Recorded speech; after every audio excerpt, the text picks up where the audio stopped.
Shoi, Loteveshnu. Uh, I'm making this quick filler video because I have a lot of school, a lot of college to do, and so I'm making this quick rant. I also have a lot of bigger projects, so I'm making this really unscripted rant. I don't even know where I put the tab. All right, so this is old news, but apparently he Autism Speaks, and a lot of other people were really trying to cope when the Department of Defense bans ABA along with a few other therapies. Because as the Department of Defense, of all people, did a study where they said that ABA wasn't really effective at all, and that's a little ironic because I guess it's evidence-based therapy, but only when we, Autism Speaks and Autism Awareness, does it. And despite all the misdoings the military might do, you have to give him credit for this. They did the right thing here by not supporting autism awareness or autism therapy. And people are gonna argue, oh, there's a lot more studies saying that ABA is good. I don't even need the studies. Excuse me. Because ABA relies on operant conditioning. If you don't know what operant conditioning is when an animal such as or most life forms, it's when something or someone associates, or the mind associates, a stimulus with a I forgot the exact terminology, a stimulus with a very specific behavior. So like this is how dogs learn to do tricks, learn to respond to specific commands, and ABA only does that. So the child is deprived of all more complex cognitions and language communication and I don't know, like I'm trying to think of something specific, not just cognitions, which is why it's a little difficult. Conceptualization, math doing, I don't know. But anyway, ABA is bad because it deprives the child of more complex experiences in favor of just ABA. Now based on that alone, it's safe to infer that ABA isn't good for autistic children and is unhealthy for autistic children. And in fact, it's dehumanizing to say that anything good comes out of autistic people doing ABA, except for her dog-like obedience and all the learned helplessness, anxiety, and PTSD. There was a study, another case of evidence-based therapy. Evidence-based research, where her autistic adults who were exposed to ABA were more likely to have PTSD. So like it's not very human in the it's not very human in the psychological sense for them to continue ABA. And it's in fact dehumanizing because it assumes that autistic people are on the level of dogs. It's like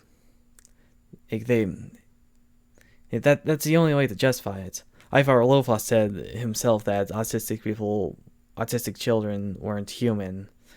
And he says autistic children, but he probably means autistic people, period.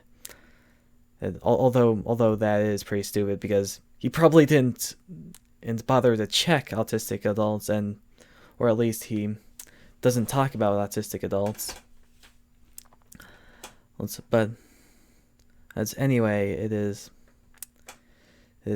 dehumanizing, and I'm gonna do a more professional video about this, but this is meant to be a little filler in for something that was on my mind.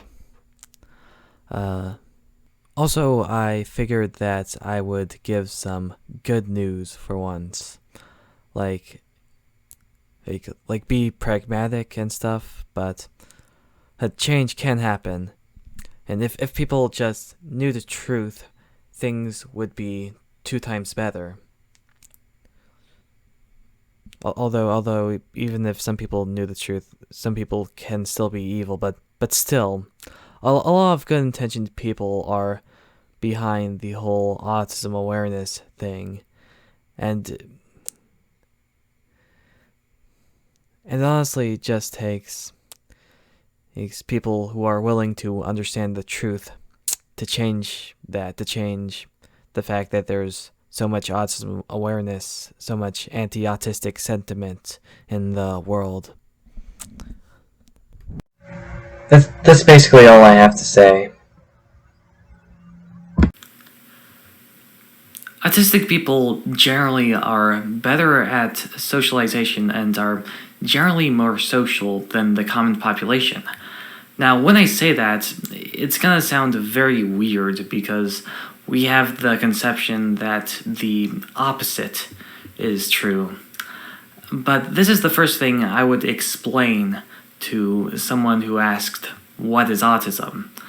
And it's actually not that good of a definition, because I think I would also have to add that autistic people are better with socialization, but not more collectivist.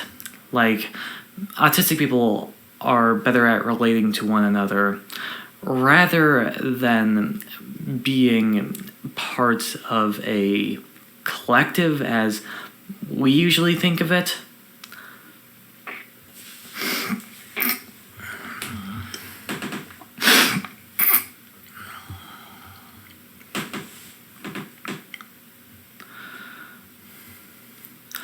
I would also back up my claim with explaining double empathy and the experiments that Catherine Cropton did, but given that I didn't have enough time, I would start with that.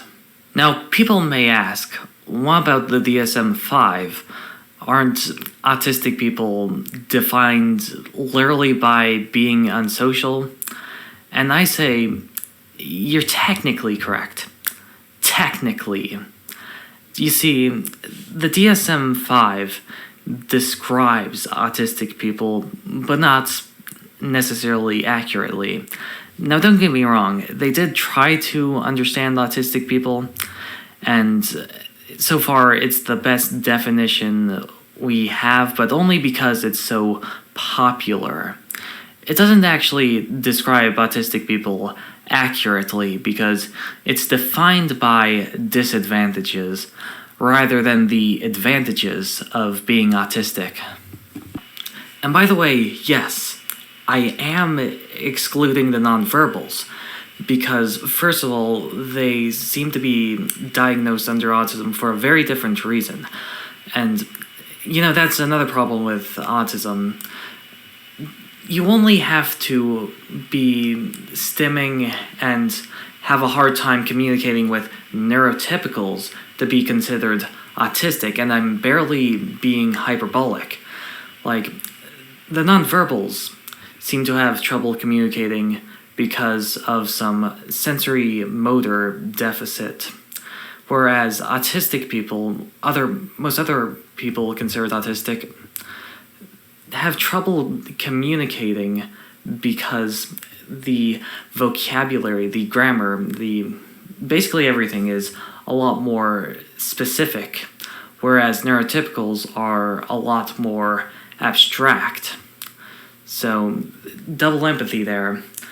And it's so strange that we used to distinguish Asperger's and autism, or, well, quote-unquote autism, quote-unquote Asperger's, but the quote-unquote Aspies were just autistic people that were slightly neurotypical. I may be slightly exaggerating, but essentially. Whereas nonverbals have completely different problems. The nonverbals are disabled, and they're still capable of communication, just not oral communication. But that still makes them disabled. Autistic people are not naturally disabled. Most autistic people are disabled because there is no autistic society to provide economy, nurture, or friendship. But moreover, the nonverbals don't necessarily have the same advantages, to put it lightly. Nonverbals don't necessarily have the same prefrontal lobe that would allow the same advantages that autistic people have. They might have the same prefrontal cortex, they might have the same frontal lobe, but we don't know that, so I'm not going to consider them autistic or non-autistic.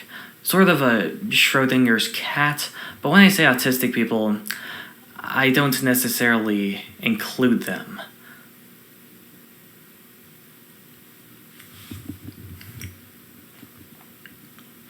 And they'll speak as if they aren't autistic at all, until further evidence comes out. And speaking of the prefrontal cortex, or at least the prefrontal area of the brain, the autistic prefrontal lobe is actually bigger. Now, most people were expecting it to be smaller because, supposedly autistic people have social deficits. Autistic people have theory of mind deficits, which I'm gonna go over later. Oh, autistic people have executive dysfunction. I'm gonna go over that as well. But for now, this is at least questionable. Now, bigger brain doesn't mean better brain. But at the very least, autistic people have more potential for socialization and all that. It is also worth noting that while autistic people do have a larger actual prefrontal cortex, the cortex itself isn't well synchronized with other parts of the cortex. Now, this isn't a death sentence, and I won't say this is advantageous necessarily either, but it is worth noting because the prefrontal cortex is the most important part of the human brain. It's the most human part of the brain, or the thing that makes you a person, really. And this can actually be used to your advantage because this means that other parts of the brain have less control over the prefrontal cortex. So it can mean that the prefrontal cortex has a lot more dominance over other parts of the brain, or other parts of the brain have more dominance over the prefrontal cortex, or the relationship is very abstract. But it's certainly not going to be anywhere in the middle. But you see, what's really funny about this is how autism awareness reacted, how the people reacted. You see, some of these studies, or at least one of these studies, is funded by Autism Speaks and Cure Autism Now. And this would make it beautifully ironic, because for years they've been saying that, oh, we should get rid of the autistic people, make them not autistic. And science like this proves that there is at least a lot of merit to being autistic, at the very, very least. However, they make inferences, to put it lightly. These aren't just any inferences, but whenever something happens, whenever something is discovered, people automatically assume that it's bad because it's related to autistic people. For example, when it was discovered that autistic people literally had larger prefrontal lobes, or at least the children had, the first thing they thought of is, we can use this to cure autism. Or at least they can use it to, quote-unquote, treat autistic people. And this is just confusing. And sometimes they paint it as a bad thing altogether. Like, one study said that autistic people were more likely to make flat out the right decision, the moral decision flat out. And the first thing they thought of is that autistic people are doing this because they're stupid, because they lack theory of mind. And this is just ridiculous. Like, you're literally looking at a good thing, at least a few good things that autistic people can do, and potential autistic people have, and nonchalantly they throw it under the bus. And this is a mentality extremely common. I promised not to talk about autism awareness so much in the previous video, but it's genuinely hard to ignore it. Because whenever you talk about autistic people, you don't get to ask the questions like, is the autistic population declining? If the autistic population is declining, how do we repopulate it? How do we solve loneliness among autistic people? How do we make an autistic society? Maybe, how do we make an autistic nation and civilization? At the very least,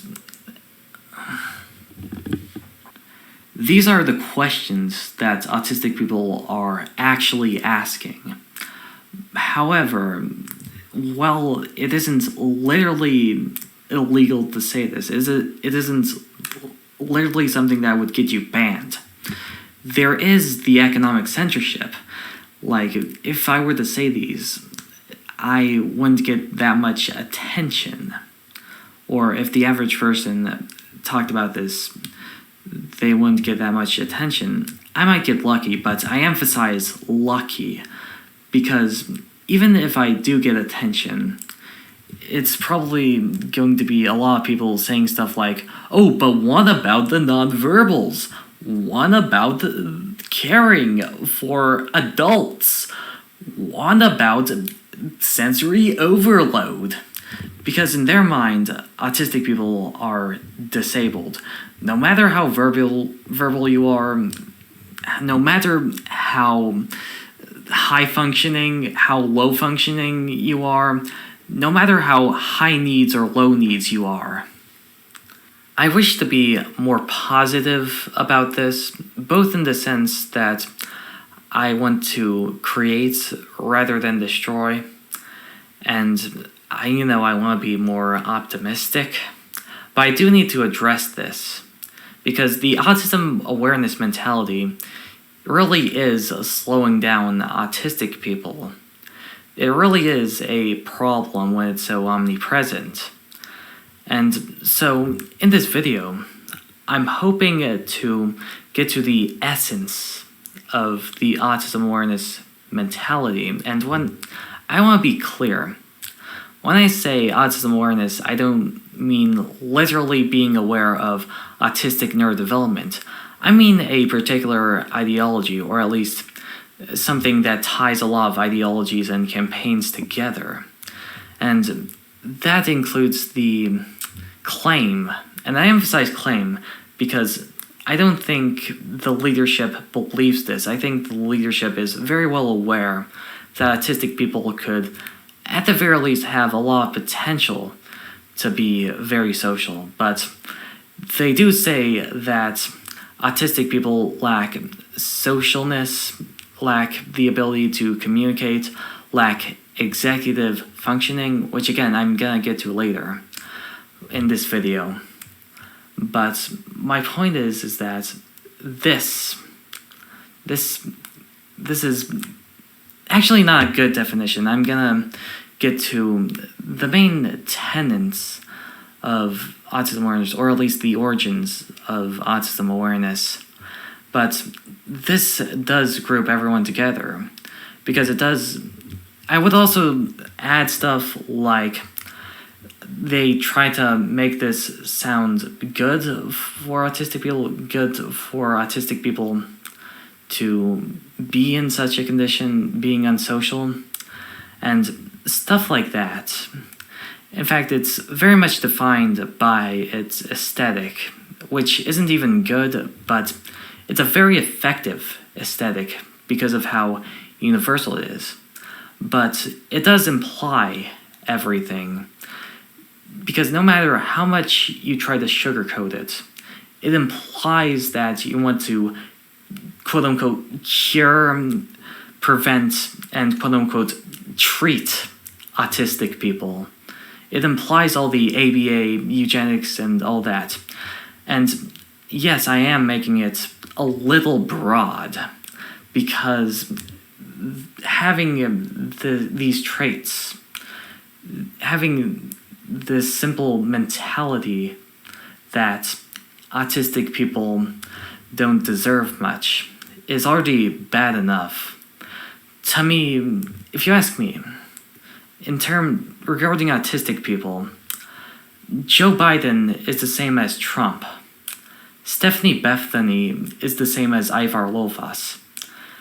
Psych2Go is the same as Andrew Wakefield.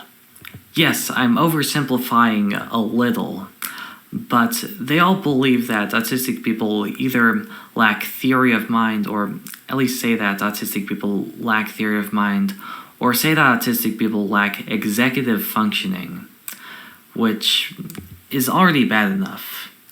You can sugarcoat it and say, oh, it's not dehumanizing, but it is dehumanizing. I actually hate talking about this. Not so much because I have to debunk it thoroughly, but because of the stakes. If I don't debunk it, then a lot of autistic people will believe it, and they will think of themselves as subhuman. They might explicitly say to themselves and others that it's not dehumanizing, but that doesn't change the effect. Now, the science is very incomplete anyway, but theory of mind can, and I say this pretty confidently, the theory of mind theory about autistic people can be debunked by double empathy. Double empathy basically means that autistic people communicate differently, but while this isn't a deficit naturally, this means that autistic people are reliant on autistic society and autistic social connections to fully embrace the autistic socialization. So, in a nutshell, autistic people have different communication, which implies that autistic people handle theory of mind differently. Like, the theory of mind isn't different necessarily, or at least it's not different because of double empathy. But it does affect the effective empathy and theory of mind of autistic people. So autistic people do have difficulty understanding neurotypical mentalities, but the same can be said in reverse. Neurotypicals also have difficulty understanding autistic mentalities. And if you flip the tables, if this were an autistic society and the majority of people were autistic, then it would be the neurotypicals who seem to have theory of mind deficits. Now, regarding the supposed executive dysfunction among autistic people, it's a little harder to disprove because there's not one unifying theory, there's not one phenomenon that can be explained to debunk it. But I will say, first of all, that autistic people do have different executive functioning. Like, neurotypicals, the common population, specialize more in doing two things at a time or multiple things at a time, as opposed to autistic people who specialize in doing one thing at a time. So, for example, a neurotypical would be better at listening to music and writing a paper, whereas autistic people would be more successful doing both at the same time, but within each time frame, doing each better. So neurotypicals would spend 10 minutes doing two things okay, whereas autistic people would spend 5 minutes doing one thing amazingly. In fact, the executive functioning of autistic people could be so alien to the common population that you basically have to rely on social relationships like family and friends to see the full executive functioning of autistic people. And this could actually be true for neurotypicals as well, but I'm saying that it's probably more true for autistic people, although it's hard to tell because of, again, double empathy. But regardless, there's also the factor that autistic people are more likely to be anxious, more likely to have PTSD, depression, and learned helplessness, effectively reducing executive functioning, but that's not nearly the same as just lacking the ability to plan and problem solve. It's not the same. Autistic people are, if anything, better at that. Autistic people, after all, do have rigid time schedules. And yes, autistic people aren't as flexible or try not to be flexible. But that's just one aspect, one thing. Otherwise, autistic people do have better planning. And besides, flexibility isn't always useful. And this is so commonly believed that this is just accepted as fact, when it's not. And it gets me asking, why us? Why did we deserve this? Why are we so commonly the target of dehumanization and infantilization? Why do they want us to go extinct? Why are we the subject of ABA and kooky cures? Did we kill Ivar Lovaas in 2010? Did we give Suzanne Wright cancer? Why us? And I'm mostly talking about the leadership and elites of this movement rather than the people. The average person that supports autism awareness, unironically, is just deceived. It's just deceived about the true state of autistic people. And it's at a point where, honestly, everyone shares misconceptions. Everyone shares internalized autism awareness. Even the people who support autistic pride sometimes see autism awareness as a stepping stone and not the enemy. And to be fair, they probably mean autism awareness literally. In fact, I'm almost certain about that. But even then, in effect, it has only led to misery. The more people have become aware, quote unquote, of autistic people, the more dehumanizing claims there were. Some people may even be flat out prejudiced. In fact, I'm willing to bet $1 that autism awareness has a huge overrepresentation of people who are prejudiced and bigoted in general.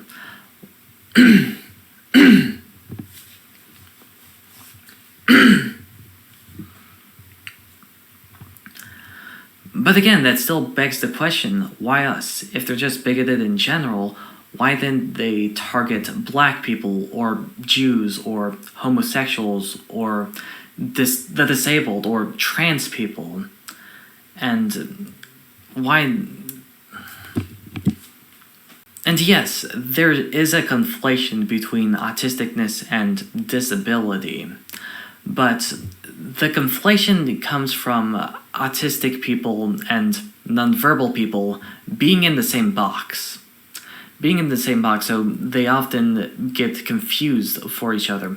In fact, if the average person that watches Vaxxed unironically or is an anti-vaxxer probably thinks that all autistic people are nonverbal, which, for all they know, no one autistic, under the definition that autisticness that is defined by its advantages as much as its disadvantages, at least under that definition, for all they know, there can be no nonverbal autistic people.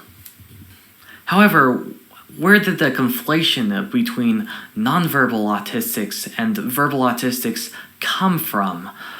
What's the origin of discrimination against autistic people? Autism didn't even originally refer to autistic people. It referred to schizophrenic people. And as a matter of fact, it was only until I think the 60s or 80s that autism referred to the cognition that is very unabstract rather than cognition that is very abstract.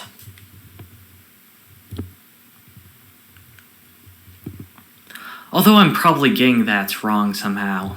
This has led me to develop a lot of inferences, a lot of assumptions, what you could call conspiracy theories. Now, when you hear the term conspiracy theory, you may jump to things like lizard people, flat earth, Hans, we was die Juden, and conspiracy theories about Jewish people in general. But while there are those wacky, crazy conspiracy theories that have one in a googzillion chance of being true, you also have the more realistic conspiracy theories. And there are realistic conspiracy theories because conspiracies do happen. Just ask Julius Caesar or the people, the oil companies that have been suppressing information about climate change since the 70s, while saying that there's no climate change. Yes, they knew that there was climate change ahead of time, and they, through advertising, said that the opposite was true, that there was no climate change, or maybe even the Earth was cooling. Considering that recent conspiracy and the fact that capitalism as an economic system is very dishonest in general, I do suspect that there is an active, organized conspiracy, maybe even 5. And that's because when there's a bee, there's a beehive. The deception that corporations do, and their conspiracies that are open, are just evidence for more closed conspiracies that aren't yet open to the public. And autism awareness is especially dishonest. For example, Autism Speaks, one of the founders, Suzanne Wright, said that all autistic people costed $2 million throughout a lifetime. And keep in mind, this is $2 million extra dollars on top of the cost of existing, period. And Autism Speaks actually still has that statistic, that quote-unquote fact, that the autistic person costs, on average, $60,000 extra dollars every year, which is just ridiculous. And it's just as ridiculous as the claim that all autistic people are nonverbal and can't even eat by themselves. That's fire hosing, just plain and simple. In fact, I'd argue that the entire existence of autism awareness is just one big fire hosing campaign. Alright? But with those big, annoying, gross lies, you get finer, harder to debunk lies, like how many nonverbals there are among the population of people classified under autism. Now, Autism Speaks says that there are 40% of autistic people that are nonverbal. But if you find the original source, it was actually 30% who were nonverbal.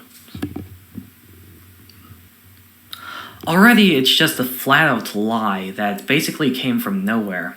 And it's extra humorous because in the actual PDF, as opposed to the facts and statistics, or quote-unquote facts and statistics page on Autism Speaks, they do admit that it's 1 in 3 autistic people that are nonverbal, which is more accurate to the study and almost true. They're framing it, but it's almost true. But 40% is just a lie. Plain and simple.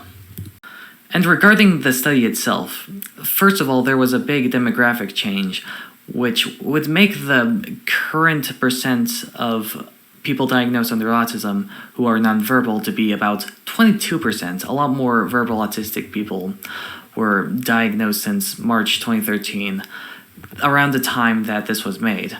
But probably less than even 22, because they mostly include children in the study. In fact, I think they only included children in the study. Now, to be fair, the youngest was 8, so they weren't leaving out that many people, but it's still a little bit biased because some autistic people develop speech at like 10, or at least oral speech. So it's not crystal clear. It's not clear cut. But if you look closely enough, you'll see that there is an open conspiracy going on. They're being very deceitful. Not technically lying, I don't think, but regardless of technicality, they're very deceptive. And that is evident by the fact that in the study, they excluded autistic people that could speak in phrases, or at least speak orally in phrases, before age 4. And that's not a negligible amount.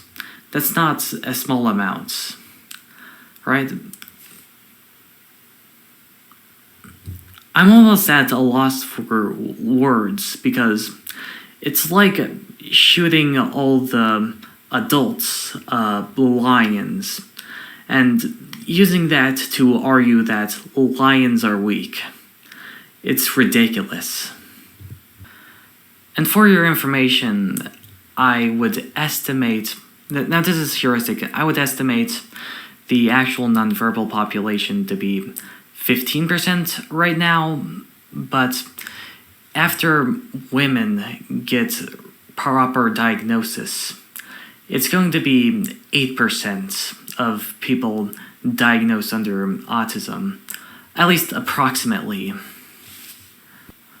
Ridiculous lies are almost always a sign of smaller, more subtle lies like that one, because if you can say something ridiculous, people are going to talk about that instead of the smaller things, instead of the things that require a lot more expertise. And likewise, if they make those smaller lies, then it's a sign of conspiracies. You know how Autism Speaks was supposedly invented so that they could help their grandson, or at least that's what inspired them, supposedly? Notice how I said supposedly there, because I don't think that Christian Hildebrand was ever disabled. He might have been autistic, he might have been neurotypical, he might just be an actor, but he was never nonverbal, at least I don't think. At the very least, what they say about him is very inconsistent and untrustworthy. In one source, an interview with Katie Wright in 2007, they say that, to be specific, Katie Wright says that Christian was born on 2001. But in a documentary by Autism Speaks, made in 2014, specifically Sounding the Alarm, Suzanne Wright says that Christian was actually born on 2002. So 2 different years, a simple fact. And also his mental state is inconsistent. In the 2007 interview, they say that Christian is, quote-unquote, getting language back. Now, they're probably bastardizing the word language, but there's no case where language is used to not refer to a system of complex speech or complex communication. So I would expect him to speak in full phrases like, I eat chocolate, or I'm feeling good today. But keep in mind, this is when he's older. In the Sounding the Alarm documentary, Christian Hildebrand isn't depicted speaking in full phrases at all. He's only capable of speaking one-word phrases and sentences like oatmeal and happy. I call them sentences, but they're not really sentences. I also suspect that Ivar Lovaas himself was a Nazi because he studied in Nazi-occupied Norway, so he would have been at least exposed to the Nazi rhetoric, the Nazi ideology. But I admit that's a little far-fetched.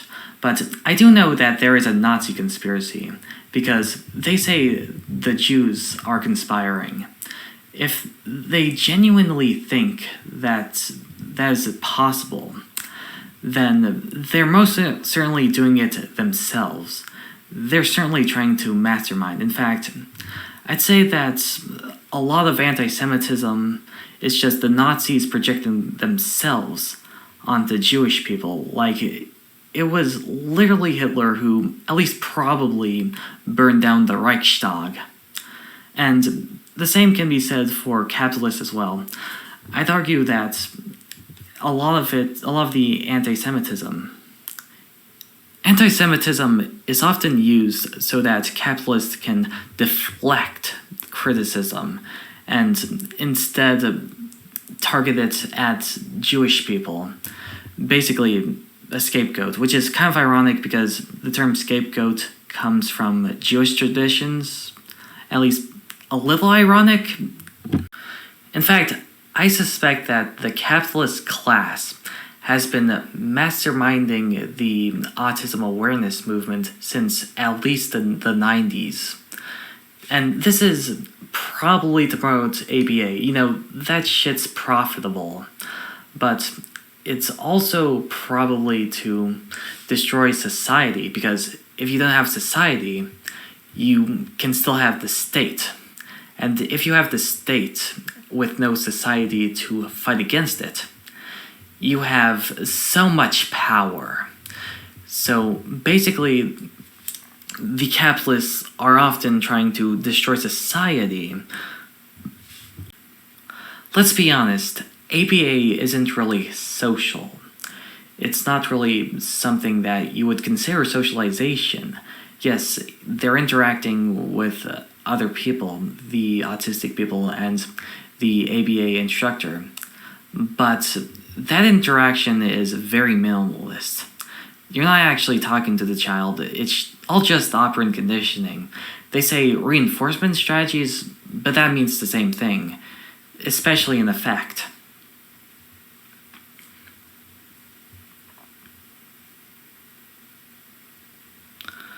So the child actually loses social skills, communicative skills, because if the child is only exposed to operant conditioning, then things go south.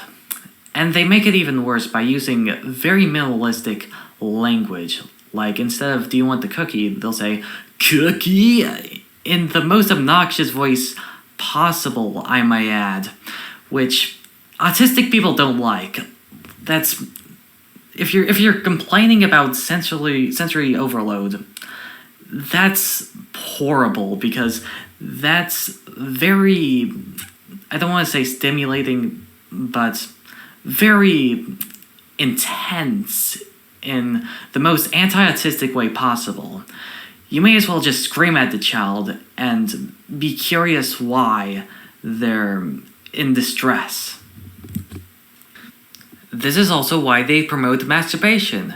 Yes, it does also have the side effect of making porn more profitable. But they can also sell sex toys, but instead they promote masturbation because they want to turn sexuality into an asocial process. Now, technically, masturbation is natural. It's not natural, however, to masturbate more than once a month at a time. So, honestly, you may as well just not masturbate, because at least you won't be tempted.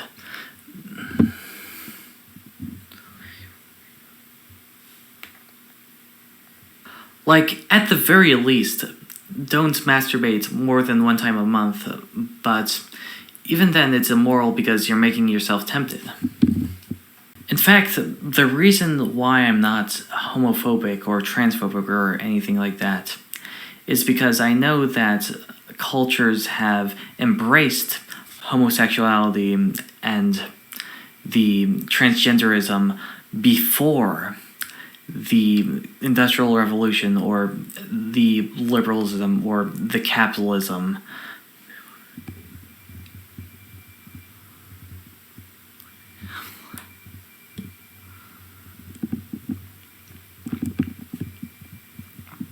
And besides, it's not gonna really threaten the population.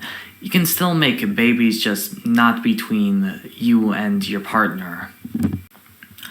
But the more I thought about it, the more I dug, the more I realized that I don't even have to have these conspiracy theories to infer that autism awareness needs to go down the garbage. Because I've discovered the fundamental aspects which make autism awareness opposite to autistic people.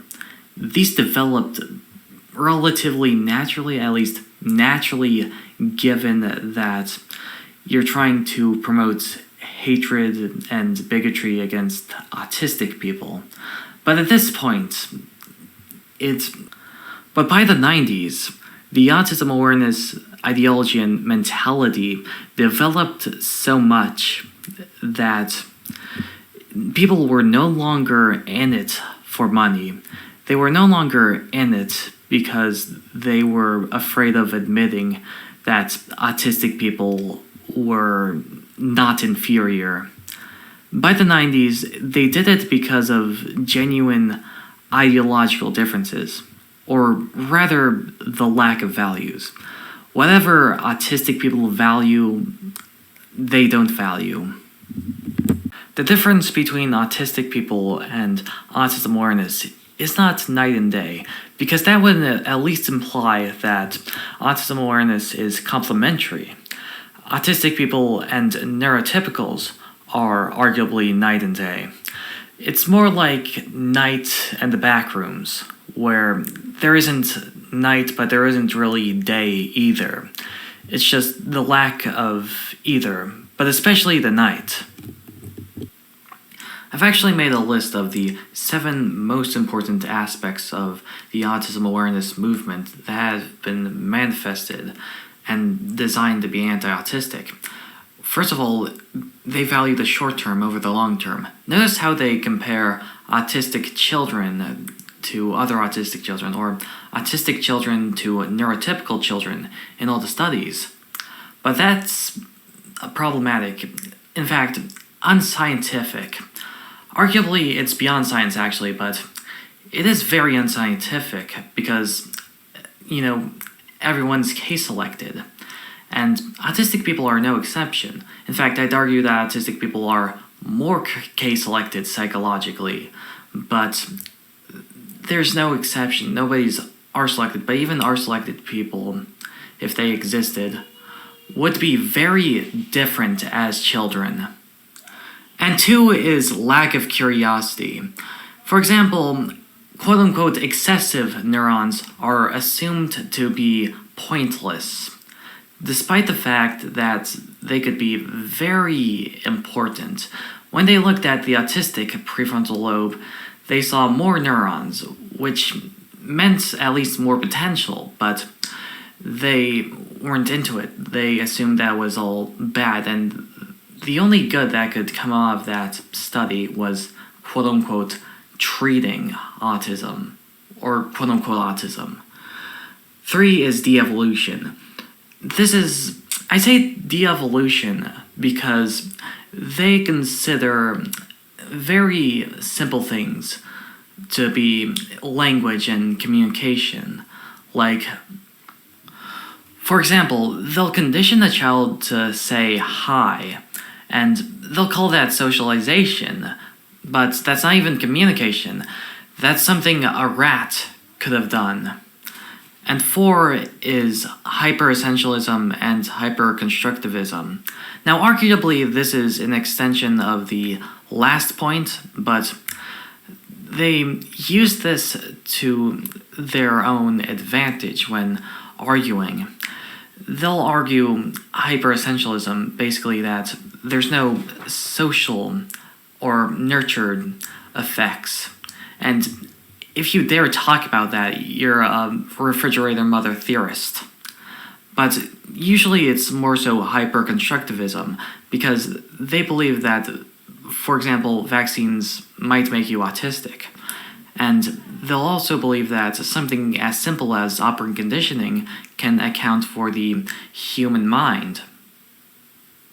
Some people literally believe that they can build a human from operant conditioning, which is like saying that you can build a car from nuts and bolts, and just nuts and bolts. And 5 is pseudo-morality. Basically, they pathologize autisticness so much that basically anything that opposes it is good. For example, notice how when they talk about autistic people, they don't argue that autistic people are ruining Western civilization one way or another. Rather, they just say autisticness is bad.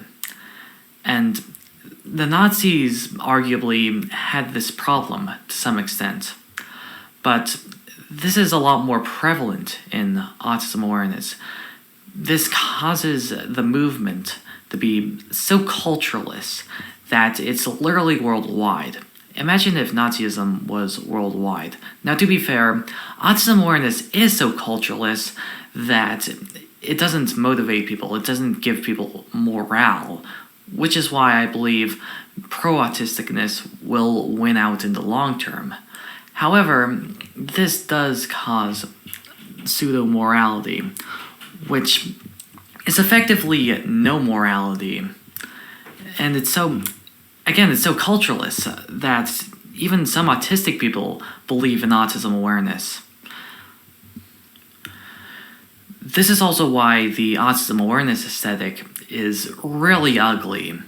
Now, they can make it look good or appealing so that they can make themselves look better, but then they'll also make autistic people look better because they'll imply that they have to brag to prove that they're superior to autistic people.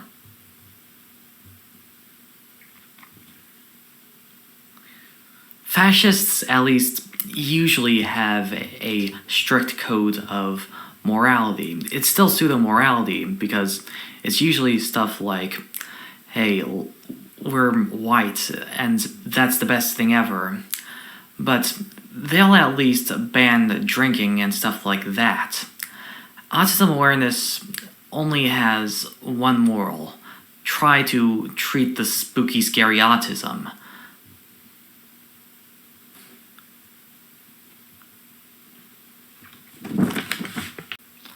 Six is anti- or pseudo-intellectualism, which are effectively the same. Pseudo-intellectualism just happens to be, harder to detect. But they're both the same thing, and this is evident, very evident. Notice how autism speak is always manipulating the data, trying to skew it into their narrative. And notice how a lot of cults, very anti-intellectual cults, jump on the bandwagon. And notice how it is correlated with a lot of weird conspiracy theories like vaccines make you autistic. And 7 is antisocial economy. Now, we all have different opinions on capitalism, but there's no question that autism awareness represents the capitalism of capitalism. Notice how it's always CEOs or sleazy entrepreneurs that push the autism awareness movement. Notice how there's often cults that jump on the autism gravy train.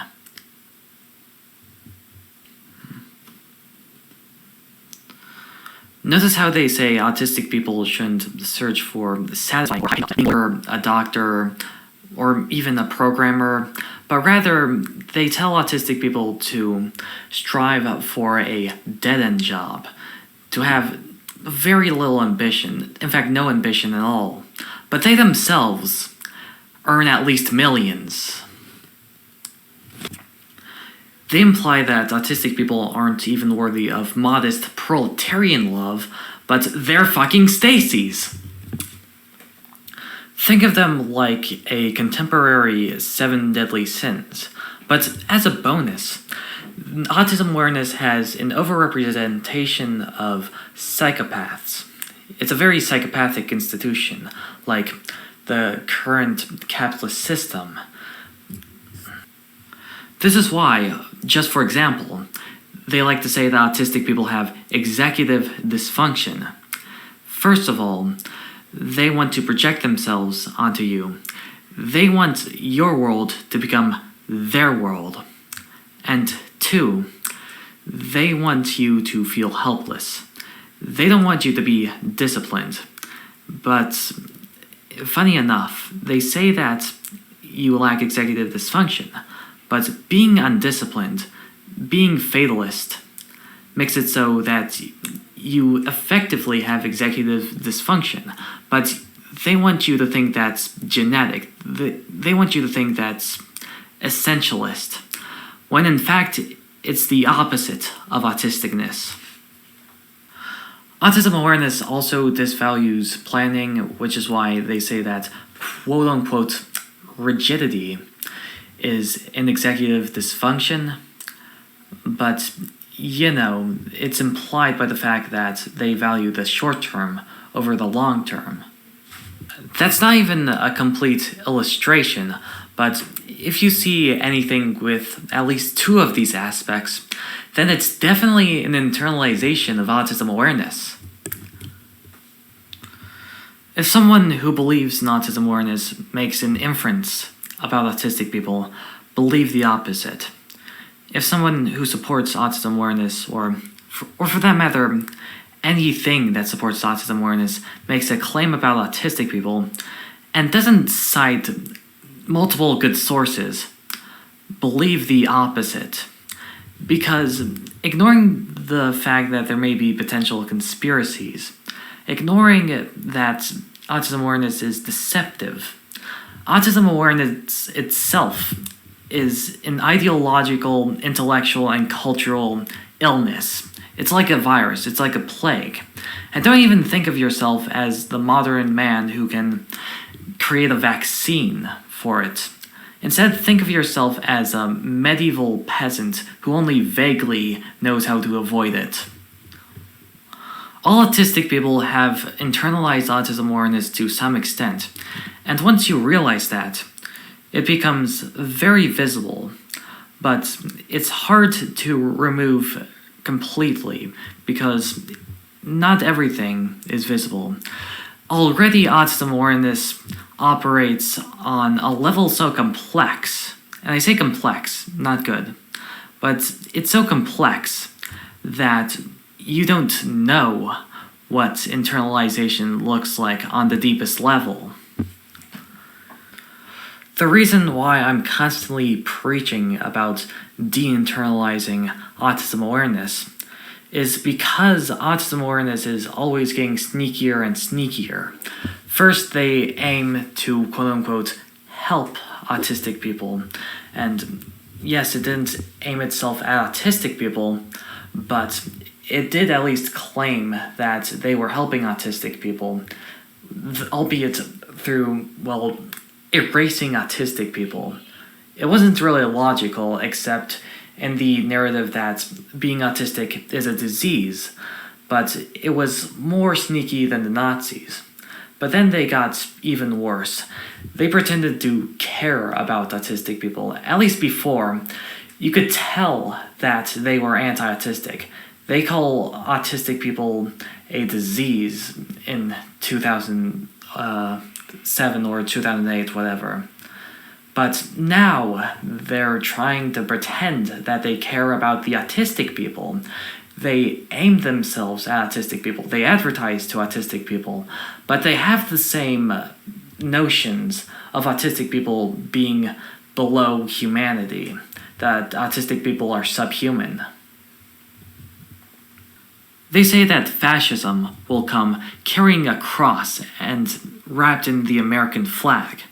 Likewise, the Autism Speaks of the future will use the infinity sign, wear red, and claim that they support autism acceptance or even autistic pride.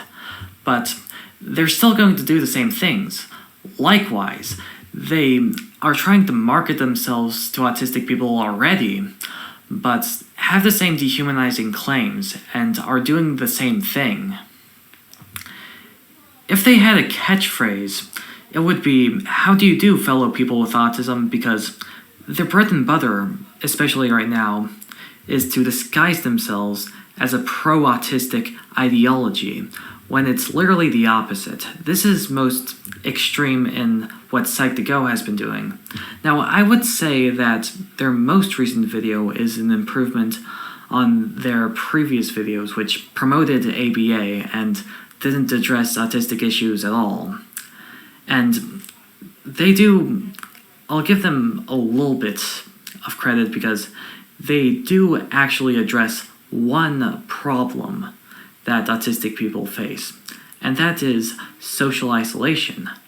But they imply that autistic people either don't deserve it or deserve to be talked down to because they say that autistic people lack cognitive empathy. And I don't care about the difference between affective empathy or cognitive empathy. And by the way, I don't care about the difference between cognitive empathy and affective empathy, because to say that autistic people lack either is quite dehumanizing. One could argue that Psych2Go has actually gotten worse, because now they're confusing autism awareness with autisticness, confusing autism awareness ideology with autistic pride. And I would argue against it, but they definitely revert back to autism awareness, and their improvement overall is very small. And by the way, I don't care about representation. I don't care if 1 or 2 autistic people are at Autism Speaks or Next for Autism, because first of all, especially if it's only 1 or 2 autistic people, autistic representation is impossible.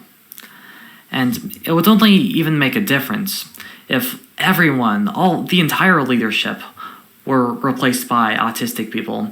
After all, if they're talking about autistic people, it should be controlled by autistic people. To say nothing about us without us is honestly a centrist position. I would instead say nothing about us, just nothing about us. Now, I say that, but I will note that autistic self-determination itself is more important than being autistic, because the entire leadership of the autism awareness movement could be autistic, but if they oppose autistic self-determination, if they oppose autisticness, then nothing has changed.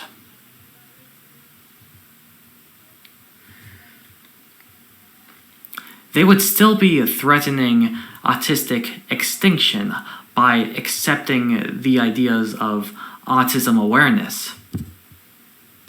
However, in effect, it's only autistic people that believe in autistic self-determination, and autistic self-determination can only come from autistic people, obviously.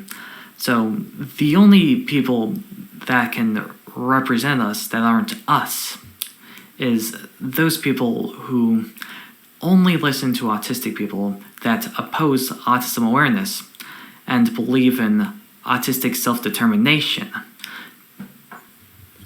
If every autistic person were to actively support autism awareness, then there would be no autistic self-determination, because while they are technically autistic, they wouldn't believe in themselves.